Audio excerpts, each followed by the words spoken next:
బాగీ గారితో మీరు చెప్పాలనుకుంటున్న విషయం అంతా చెప్పండి.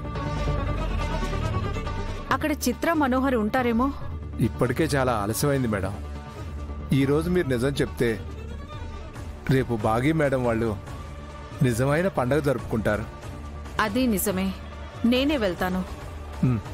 స్కూల్లో చెప్పలేకపోయాను. ఈరోజు షాపింగ్ మాల్లో చెప్తాను. స్టాక్ అయిపోవడం ఏంటి కుమార్? అప్పుడేనా? నిన్ననే కదా కొత్త స్టాక్ తెప్పించాం. స్టాక్ అయిపోయిందంటే సంతోషించక షాక్ అవుతారండి మేడం.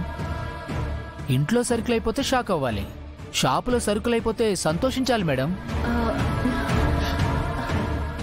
అంటే ఇంత ఫాస్ట్ గా సేల్స్ అయిపోయాయని నేను నమ్మలేకపోతున్నాను. అది మీ లక్ మేడం. నా హస్తవాసి. నేను ఎక్కడ అడుగు పెడితే అక్కడ లాభాల పంట పడుతుందని మీకు ముందే చెప్పాను కదా. మంచి సెంటర్లో మాల్ ఉంది, ఎక్స్పీరియన్స్డ్ మేనేజర్ గా నేనున్నాను. ఇంకేం కావాలి మేడం? జనాలు జాతరలా వచ్చి బట్టలు కొనుక్కుని వెళ్ళిపోతున్నారు మేడం. ఓ పక్క బట్టల షెల్ఫ్లు ఖాళీ అవుతుంటే మరో పక్క గల్లా పెట్టి నిండిపోతుంది మేడం. ఇది ఇలాగే కంటిన్యూ అయితే నెక్స్ట్ మంతే మీరు మరో బ్రాంచ్ ఓపెన్ చేయడం ఖాయం మేడం. ఒకటి కాదు మేడం, సిటీలో ఏ సెంటర్లో చూసినా మన మాలే ఉండాలి. అంతేనా మేడం? నన్ను అడిగితే ఈ దేశంలో ప్రతి సిటీలో మన మాలే ఉండాలి అంటాను.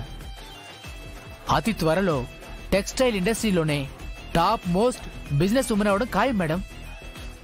సార్తో చెప్పి కొత్త స్టాక్ తెప్పించండి. ఇంకో విషయం, పండగ షాపింగ్ చేయడానికి మీ బావగారు, అక్కగారు, పిల్లలు వస్తున్నారంట. అలాగే వాళ్ళు తీసుకున్న బట్టలకి బిల్లు కూడా వేయి కుమార్. బిల్లేంటి చిత్ర? ఇది మన షాపు. కొంటున్నది మనం కాదు కదా. అదేంటి? మనము అన్నయ్య వాళ్ళు ఒకటి కదా. వాళ్ళు మాత్రమే కొంటే ఓకే, కానీ ఊళ్ళో అడ్డమైన వాళ్ళందరికీ కొంటే మనం ఫ్రీగా ఇచ్చేస్తామా? అడ్డమైన వాళ్ళు ఎవరు చిత్ర? అనాథ పిల్లల గురించి అంటున్నావా? అవును.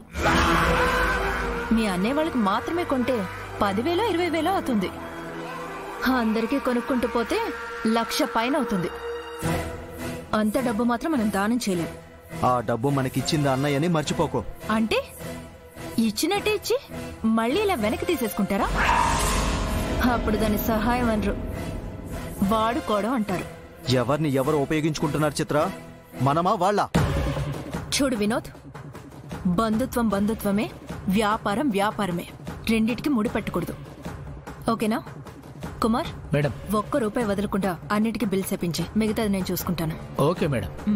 సార్, బిజినెస్ విషయంలో మేడం గారు చాలా నిక్కచ్చిగా ఉంటారు. వ్యాపారంలో పైకి రావడానికి ప్రథమ సూత్రం ఇదే సార్. చిత్ర,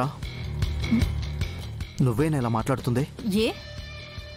ఎందుకు అలా అనిపిస్తుంది? ఒకప్పుడు ఏ క్వాలిటీ చూసి నిన్ను ప్రేమించి పెళ్లి చేసుకున్నానో ఇప్పుడు నీలో ఆ క్వాలిటీస్ లేవు చిత్ర. నువ్వు మారిపోయావు.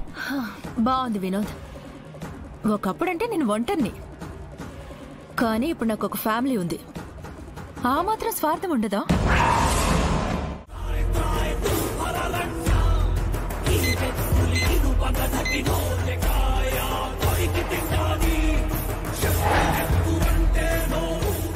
మేడం, ఒకసారి మీ బ్యాగ్ చూపించండి మేడం. మేడం, మేడం మిమ్మల్ని. మీరు చూస్తూ ఉండండి, ఇప్పుడే వస్తాను. అలాగే సార్. మేడం, బ్యాగ్లో ఏదో ఉన్నట్టు డిటెక్టర్ సౌండ్ చేస్తుంది.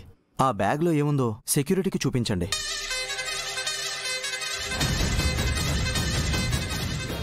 నువ్వు వెళ్ళు. Okay ma'am. అదేంటి మేడం ఏం మాట్లాడట్లేదు? ఆ బ్యాగ్లో ఏముందో చూపించండి. హలో మేడం, అలా చూస్తూ నించున్నారేంటి? సెక్యూరిటీకి బ్యాగ్ చూపించండి. వినోద్ వినోద్ ఆగు. వినోద్, ఏం చేస్తున్నావు? ఈవిడ బ్యాగ్లో ఉండకూడని థింగ్స్ ఏవో ఉన్నట్టున్నాయి చిత్ర. ఆ డిటెక్టర్ సిగ్నల్ కూడా ఇచ్చింది. ఆవిడ బ్యాగ్ చెక్ చేయాలి, ఆవిడేమో ఓపెన్ చేయట్లేదు.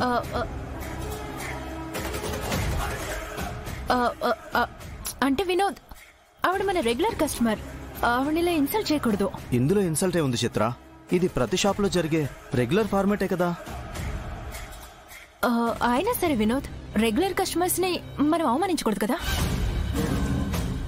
మనం ఈ మధ్య కదా షాప్ పెట్టింది, ఈవిడ రెగ్యులర్ కస్టమర్ ఎప్పుడయ్యారు? అంటే ఐ మీన్ మన షాప్ పెట్టినప్పటి నుంచి ఆవిడ రోజు వస్తున్నారు వినోద్.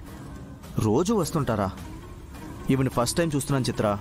అయ్యో వినోద్, రోజుకి ఎంతో మంది లేడీస్ మన షాప్కి వస్తూ ఉంటారు కదా, వాళ్ళందరూ నీకు గుర్తుంటారా ఏంటి?